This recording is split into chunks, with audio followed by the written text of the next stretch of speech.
Okay, Assalamu alaikum everyone.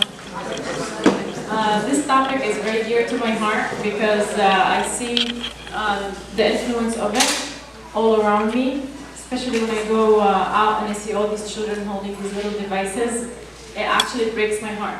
And I have 3 children, and we fell a victim in one of my children for this topic. I have 12, 8, and 3. But alhamdulillah, 6 years ago, my son said something that gave me a big alarm, like it was a red flag. And since then, I wanted to take action and do something about it. So I took it really seriously. When nobody's actually thinking about it, I was thinking of how to change it. So let me give you a little preview before we start this program. And we're going to play multiple videos, so this way you won't be bored. We're not going to talk all science. So we'll play the first video. It's a little cute, 1 minute. All the videos are a minute or 2, but we'll see. Okay.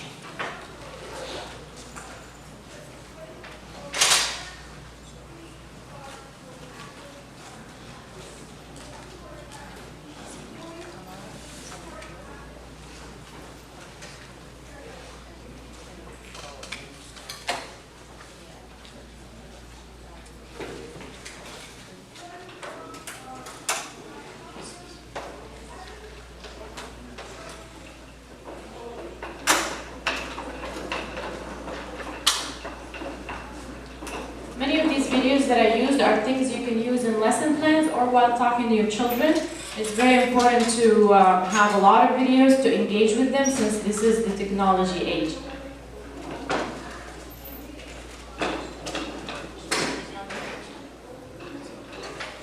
We're having internet connection problem. Get away, a beach house, a cabin, a great place to stay.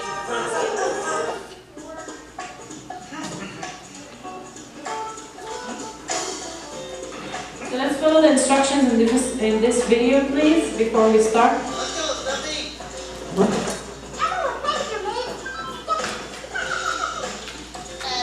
Excuse me, abuelita. Oh, claro que sí. Don't worry. No.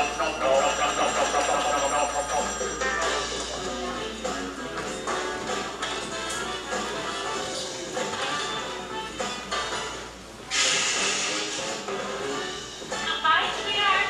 Okay. Thanks, Mary Grandmother. We go out.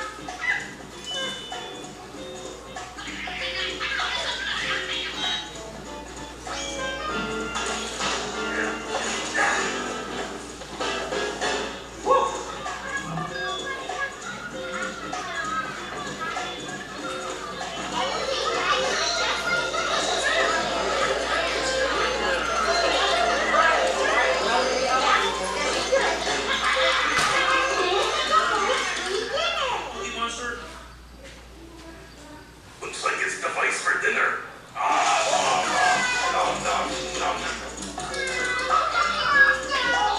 What's for dessert?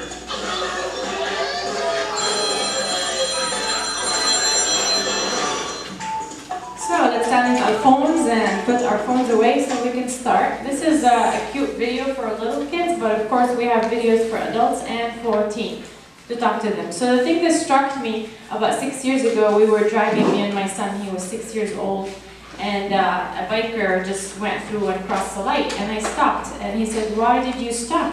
I'm like, "Because there's a biker, I need him to move." And he said, "Why don't we just crash him?" And I looked at him like, "Mama, he's human, he have a family, he have kids, he have maybe a wife at home, but he's gonna come back." So then that conversation struck me. The kid thought that if we crush the guy at 6 years old, it's a game. And a lot of kids have a confusion between reality and what's real. And I actually consulted with a psychologist, and he said that the kids cannot recognize what's real and what's fake when they play a lot on the internet. This happens to them, and it becomes a disease afterward. So that caught my attention, and then I started reading and researching about technology and about the iPad, because at that time it was new. It just came out like 4 years ago, and everybody's excited and wanted to buy it for their kids with all these amazing educational resources on it. So then I wanted to take a step on my breaks, and I wanted to take a step back before we continue with this iPad thing.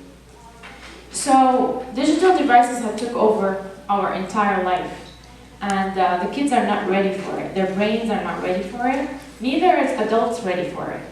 But I wanted to concentrate my efforts on kids because we want to save them before the damage creates. The damage that happens from the technology to children is irreversible. After age 12, you cannot change what the iPad or the phone did to that child. So it's extremely serious that we don't take it. So let's move to the next slide. So how often do you use your phone? We see people using their phones every single where, anytime you go. You can keep moving. We're gonna talk and ask the teen how they feel about it. So if you have a teen at home and you wanna see what they're thinking and talking about, let's see what they say. A lot. More than I can count. I check it usually when I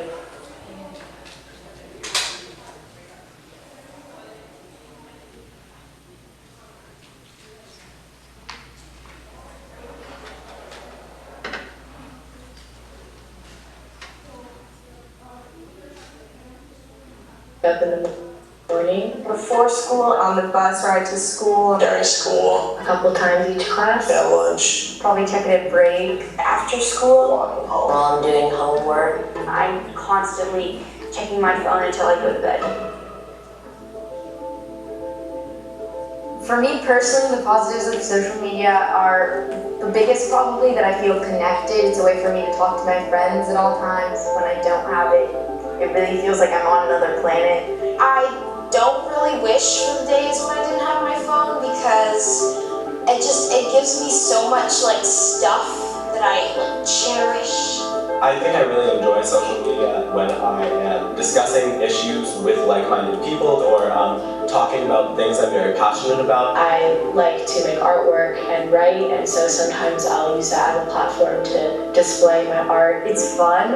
I like posting, I like editing pictures. Like, it's just fun to be able to talk to my friends all the time. Yeah, I never really feel depressed or anything like that. Just because there's always somebody to talk to and always somebody that's there for you. That's kind of a good thing about social media. It has definitely created a pressure for people to like keep on doing it, and I know that it's basically to keep them on the app. The autoplay kind of helps me binge watch because like if I don't get to the remote and click back, then it's just gonna start playing. It is hard to keep track of the episodes and hours when you're binge watching. I think that is definitely part of it. I only have to wait 3 seconds to see what happens next, so. I watched about 10 to 12 episodes a day one time when I stayed home from school.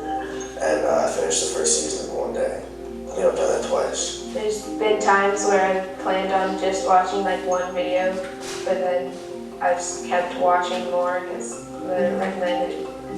And then it just keeps going, and all of a sudden a ton of time has passed. You know, sometimes when I'm really into the show, but I have something else I need to do, it's very hard to decide if I should click out or not. When it starts playing an episode, I'm like, oh, it won't hurt, just one more. You find yourself like 2 hours later, and you're still watching it, and you have homework to get in. I would say that I'm definitely hooked on my phone. I'm very dependent on it, is the word I would use. I feel that I'm very aware of this, and I'm not very happy about it. Sometimes I wish that social media didn't have as much of an impact on my life. I'll work, and then every once in a while I'll be like, okay, I'll take a break, and then I'll go back and check again, and then I'll check for too long, and I waste a bunch of time that way. It really makes you feel less whole when you realize you're putting so much energy into something that's on a little box in your hand. It's something new, it's always exciting, it keeps your attention, and that constant turnover of adding new things definitely contributes to the amount of time people spend on it.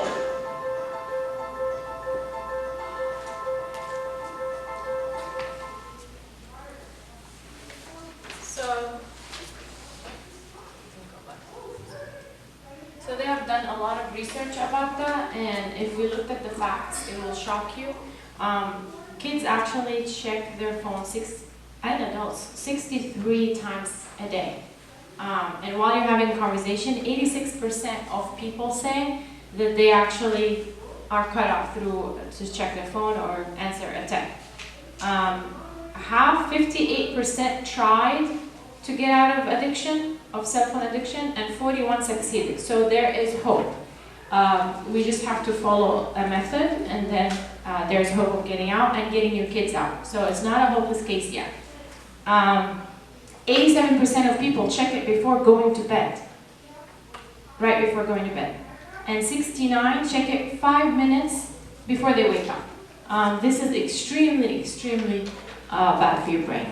And you can go to Common Sense Media, and they have the entire brief about the research.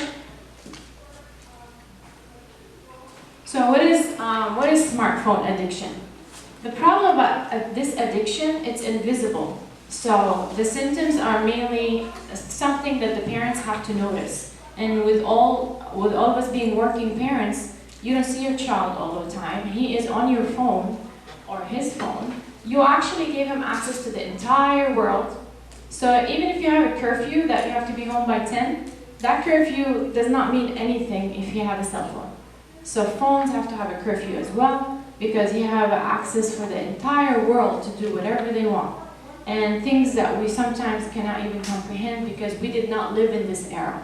Our generation, I would say, is the one who's going to suffer the most. We are the pre-millennium parents. So we're the generation who lived the two eras. We lived the era where we played outside and we didn't have this problem. And we don't even know how it feels because we were not in their shoes. And then we live this era where we're watching our children getting devastated, and nobody provided us with the tools. Nobody's publicity hides continue to sell their products. It's like the war or the things that happens back overseas. We don't see it on the news because they don't want to publicize that thing. Same thing with technology. So we ourselves have to take charge and research and dig in and join groups in order for us to find information. So smartphone addiction is actually now a word. They made a word of it, and you can look it up. It's called nomophobia, and it's a no mobile phone phobia. It's the fear of being away of your phone, and it causes anxiety. And that anxiety have a different level of discomfort. So if you don't check your phone often, your anxiety is less. It's just like depression. And if you're so addicted to it, there are children in China that are going to rehab for that, and we're going to talk about that later on. So there's different levels, and Muslim kids are not immune to this. They are teen, they have the same brain, it functions the same way, so they are totally not immune. We should not always say, no, my kid is good. I hear that all the time, and then something shocking happened, or the anxiety or the depression, you can't even see it sometimes. So it's good to be smart parents and look it up. So also, some people argue with me that cell phones are fine. I have it, I'm not addicted, I'm fine. It's fine. If you have the power to have a cell phone, give it to your child with no social media and no internet access, no Google, no search. So it's the content in the cell phone that causes that. But the problem is it's so easy to download those apps. Like, it's so easy, I'm just gonna get another app. And then you're just wasting time on browsing on all these apps. So it's the content that they make inside the phones that makes it addicting. That you got social media, overexposure to, this is my addiction, the second one, overexposure to information. I love to research. So there's different levels of addiction. And so I'm constantly, as soon as I hear a word or something, I want to go on my phone and look it up and research all about it. It's okay, it's good, but there should be a limit. It shouldn't take over your life. Well, every single second you want to go check. Now, different levels and different ages have different kind of addictions.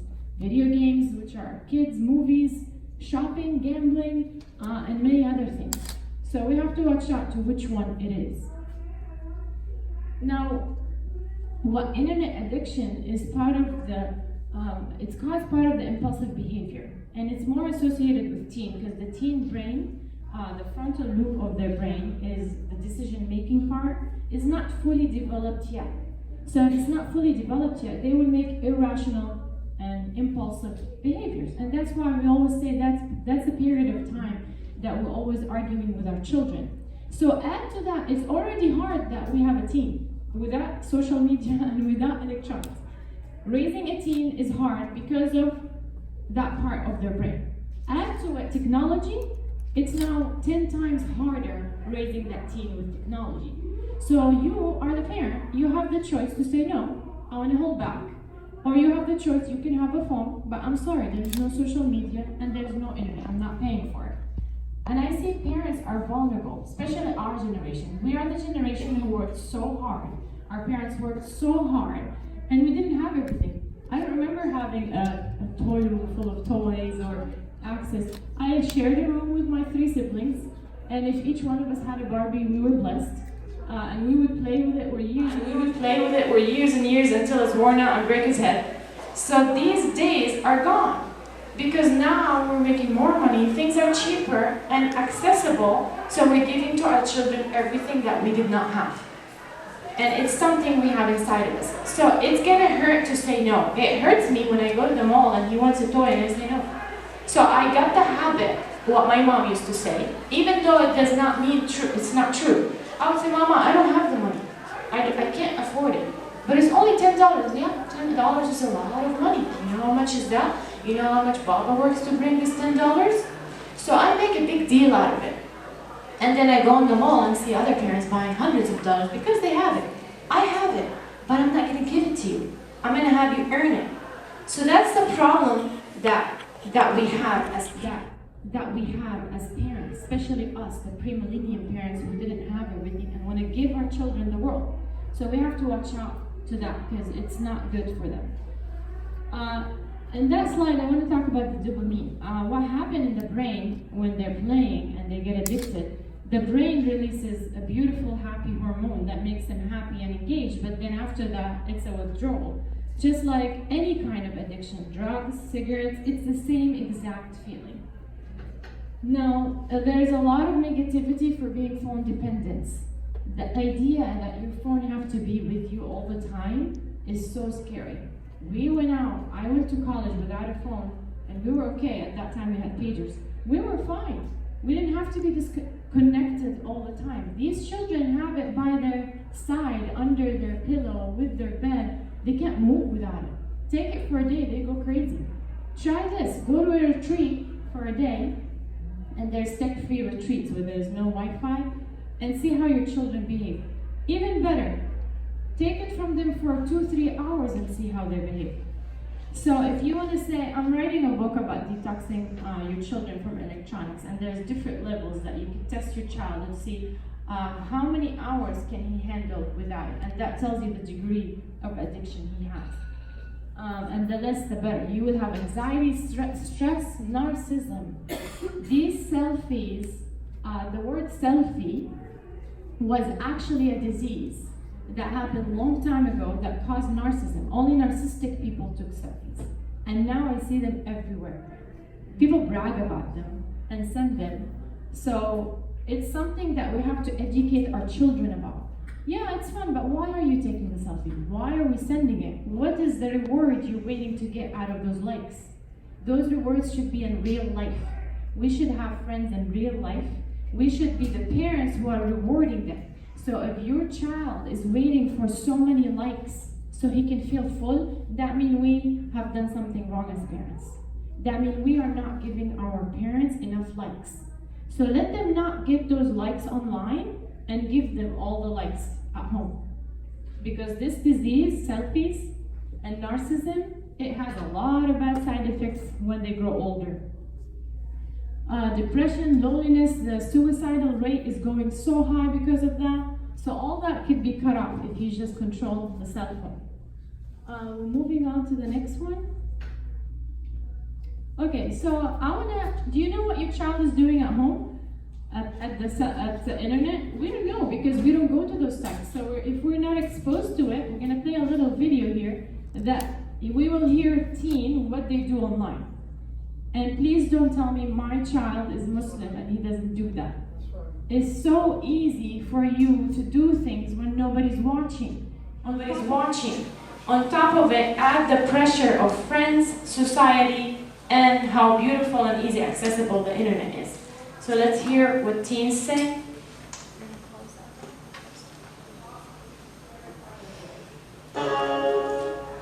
so much easier to talk to people on Facebook. I mean, you don't have to see them face to face. You have the guts to do stuff on a computer that you don't have the guts to do in person sometimes. With my cell phone, I text a lot, probably over 400 a day.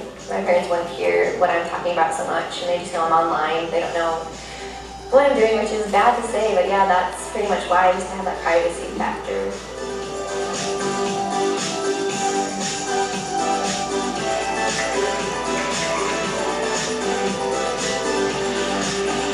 I was in a picture with one of my friends. One of the pictures were posted and everyone thought that we had alcohol in our cups. So when it went online, like all of our parents saw and we all got in trouble. Kind of wish that there was more control on Facebook and online and everything. I regret a lot of things I put out there. Like 2 weeks later, I'm thinking, why did I do that?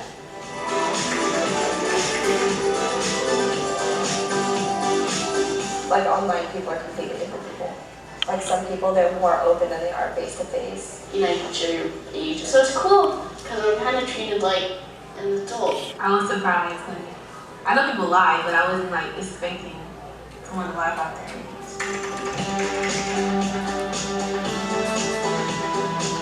On the computer, you can take time and think about what you want to say and really think about what you're trying to get across to the person. I totally believe rumors are worse online because it's so much easier to spread online. I kind of feel like sometimes I can be the cyberbully, but sometimes other people can be the same too. You know, if you don't like a person, you go on their Facebook and you just talk about them. I think people make fun of other people online and in person because they have their own insecurities about themselves.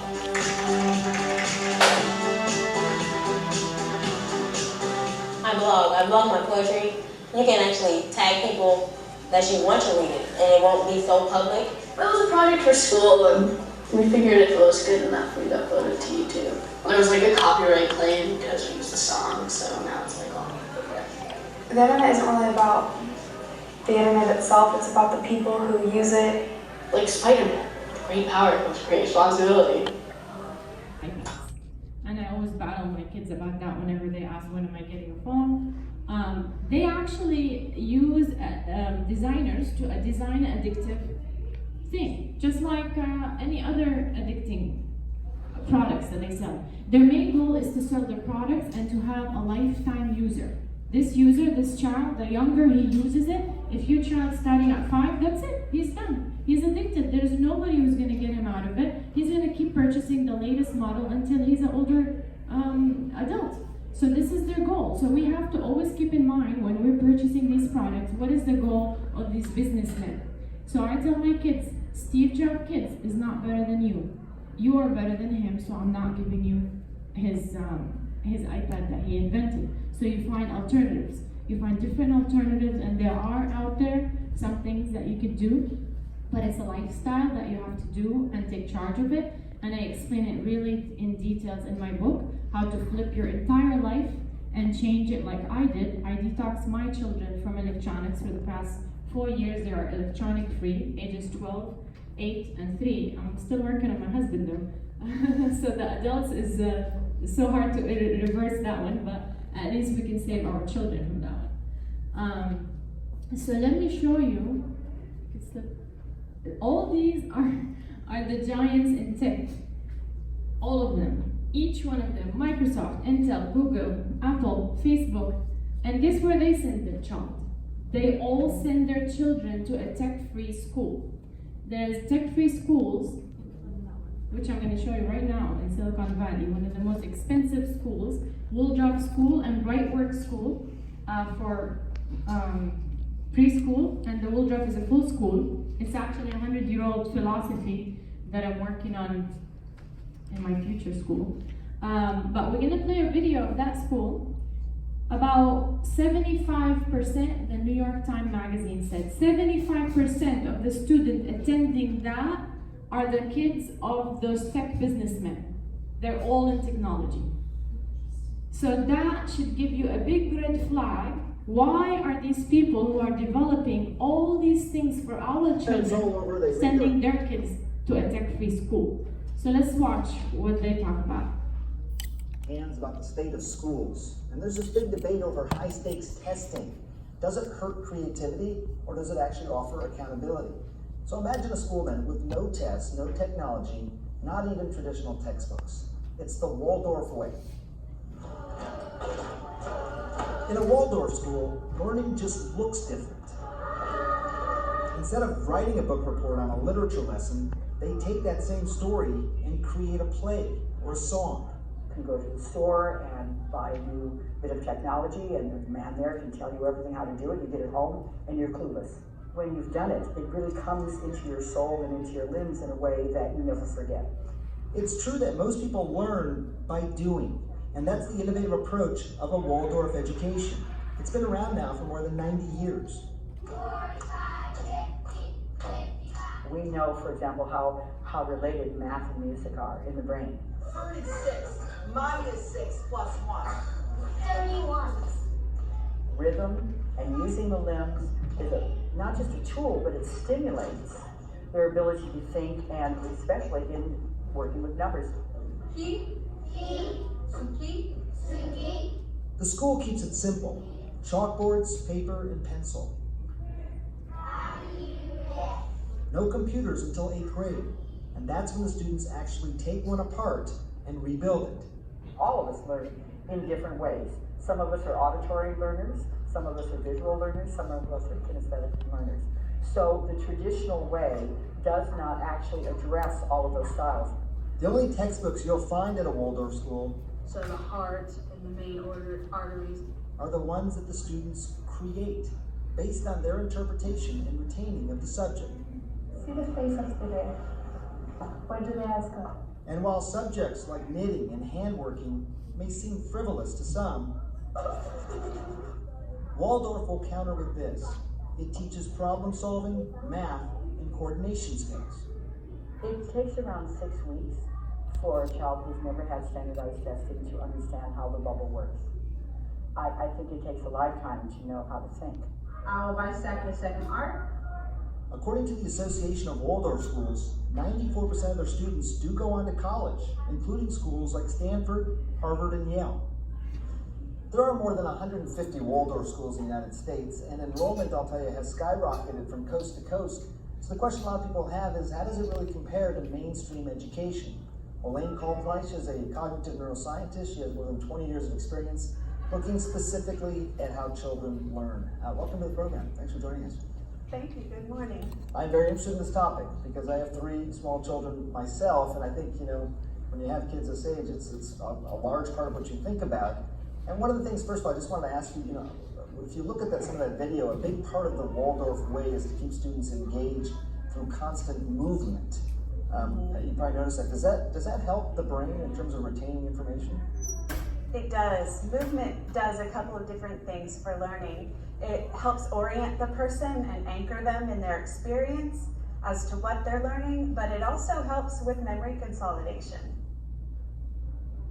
So this is a little preview of that school, and if you notice, there is a regular blackboard. I read the research that those smart boards that are coming, and I see them invading the entire schools, that the brain comprehends the handwritten scripture better than the way we learned as young with Blackboard and the Waldorf school is much better than presenting a presentation type like that for the student. For you is good. I'm not testing you in this. So there's good things and bad things. It's the way we use it. The smart boards should not replace the teacher. As young, we used to collect these little chalkboards and know which teacher have better handwriting and enjoy the colors they use on the chalkboard. And the Waldorf school is not cheap, by the way. It starts at $21,000. So this is a private school that can afford smartboards and technology and laptops, but they choose not to because it's not good. It's harming for the child. So if you were able to wait until 8th grade for any technology, which is the end of middle school, you would be a champ at this age. I'm trying to do that right now with my children. So why do you think these technology businessmen don't give it? Because they know when they develop their products to be addictive, they bring researchers and scientists to give them results. Now the federal government is requesting from them transparency because they never share their results. Because if they do, they would be bankrupt. So right now, there's a couple of acts, and I have them listed on your paper here, that the government is actually challenging them to be transparent and share with us the results of their scientific finding, because up to now they did not. You can actually write your government official about it and support it, because the side effects that other research have found is already public. We don't need their research, but they have to be transparent and be honest with us when they sell us products. Plus the other thing they're fighting them, which is, I'm so glad California already announced it, they have to put a ban on those technology. They have to put an age limit. Like you buy a game for your child, it says up to age 8, 13, a movie. They should put, they're suing them to put age limit on iPads and phones. And they have succeeded in California not to sell any cell phone to any child under the age of 12. And that is a big success. And now we should do that in all the other states. Moving on to the next one. Solutions. So I don't want to bombard you with all the problems. I just wanted to give you an overview of the problem that we have so you can take it seriously, because a lot of people are not, they're not taking it seriously, or they don't see the side effects on their children. The side effects might be minimum, might be as least as losing their creativity. That's it.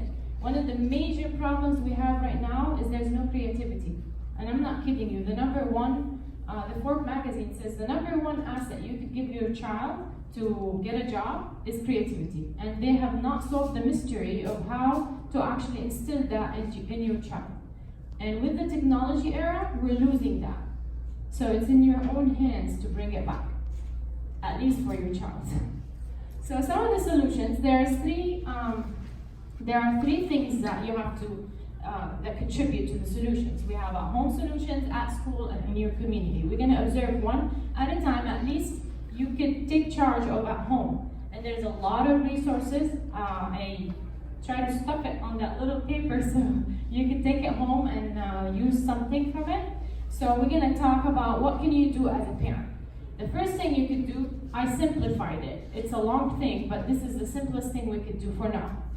You can sign a contract with your child if it's a must that he have a phone. There are many forms. You could be creative, create your own, or you can type it online. You can have the cell phone, but this is the contract.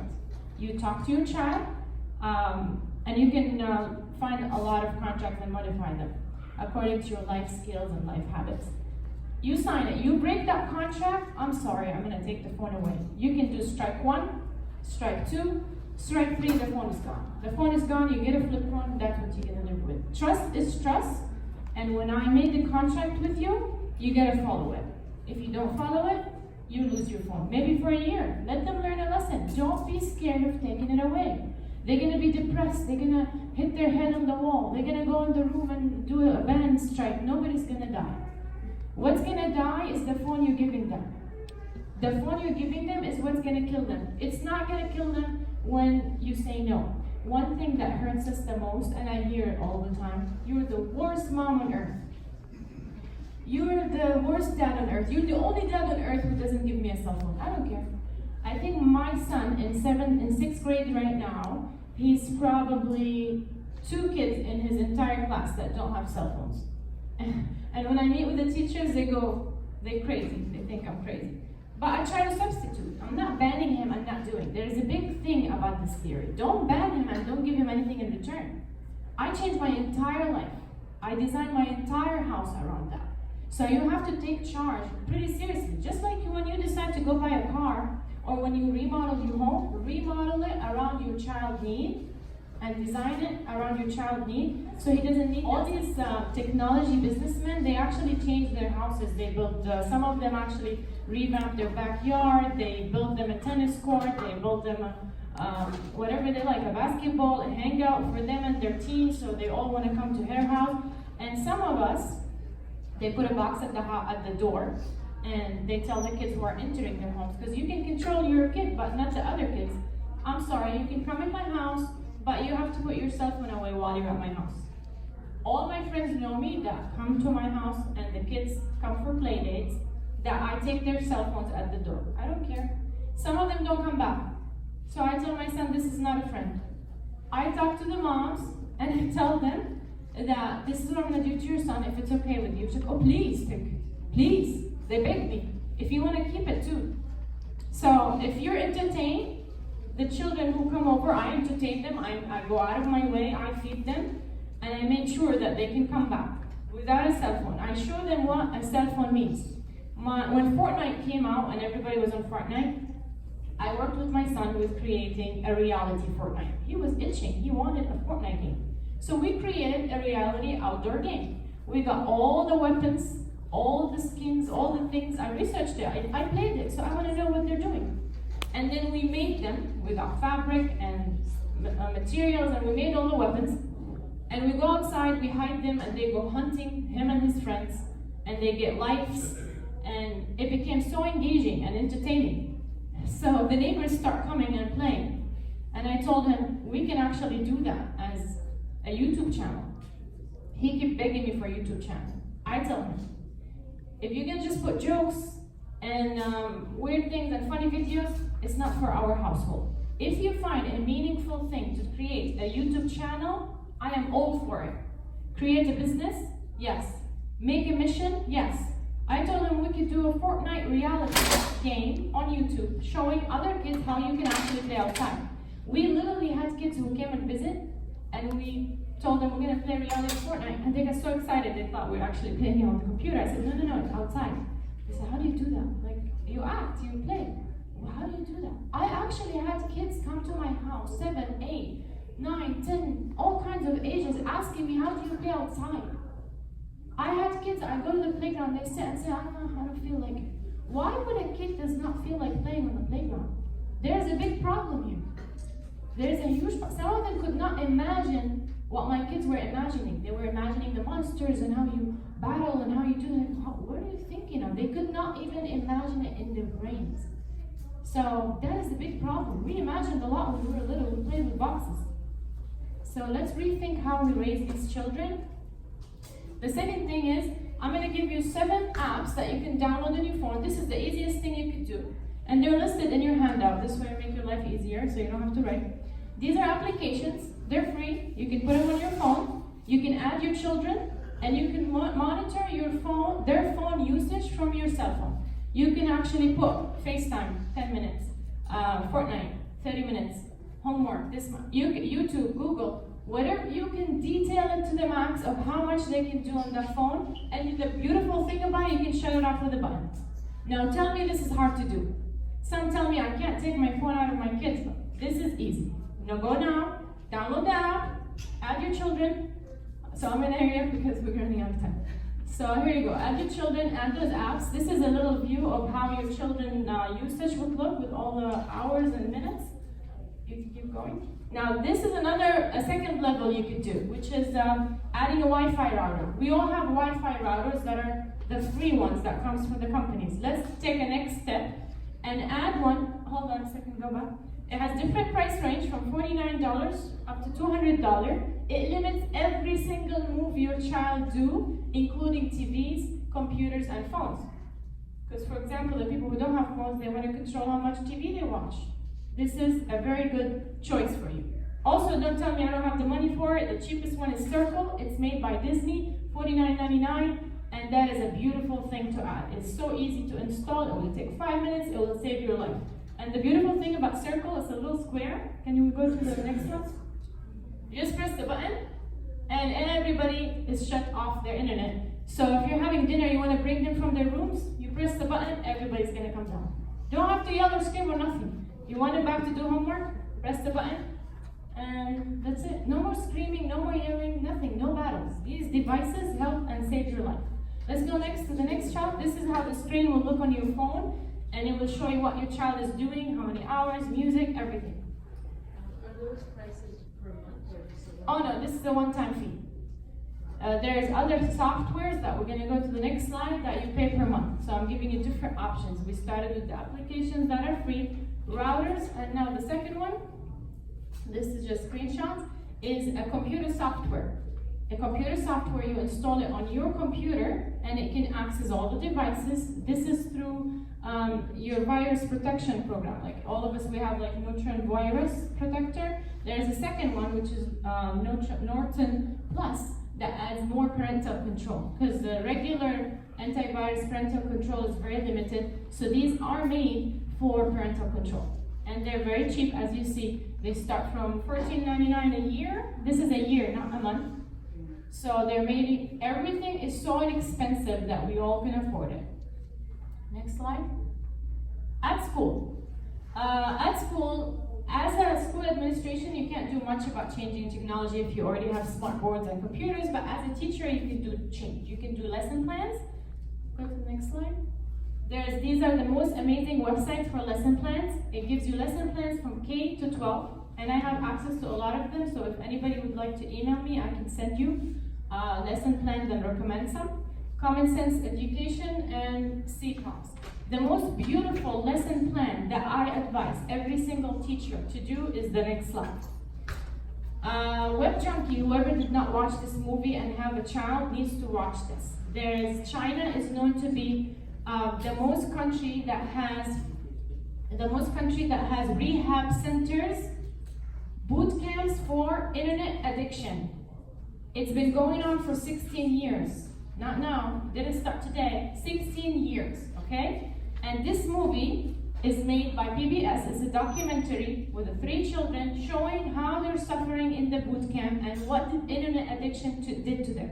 This is now the highest level. This is the level that your child, nothing works for him, no app, nothing. So you go down to send him to rehab. There's a 2-minute trailer that I can show you, and this way you can have an idea.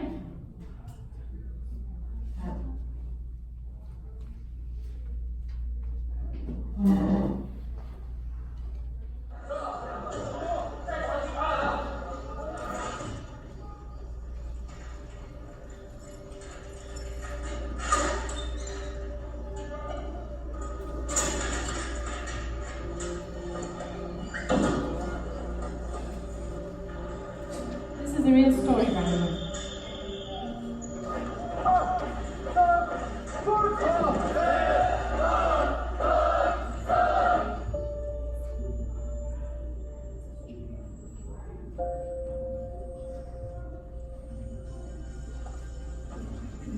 你还没有理解这个地方到底是为什么这些小朋友有长久这些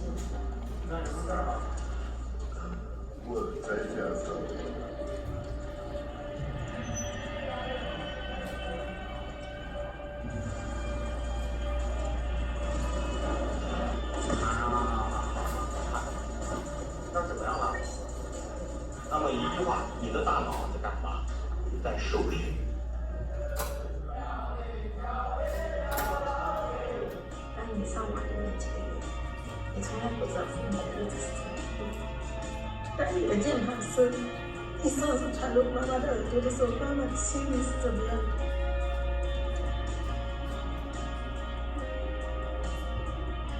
这个自己没有。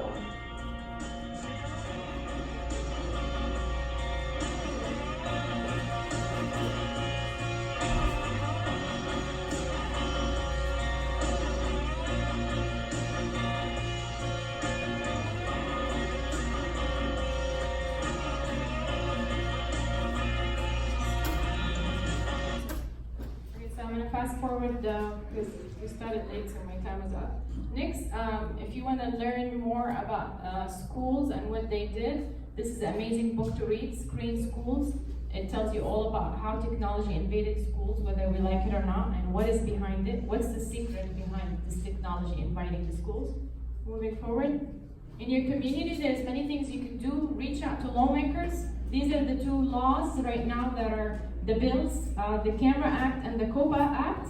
Those are the 2 bills that we're trying to make it happen, where they help us research and give us the results for those technology devices and to protect our children's privacy. Moving on. These are campaigns you can join. I'm part of all of them. Wait until 8 is you're not going to give your child a cell phone until 8th grade. And device-free dinner is very nice. It's part of the Sesame Street program that we just watched at the beginning, and the other 2 ones.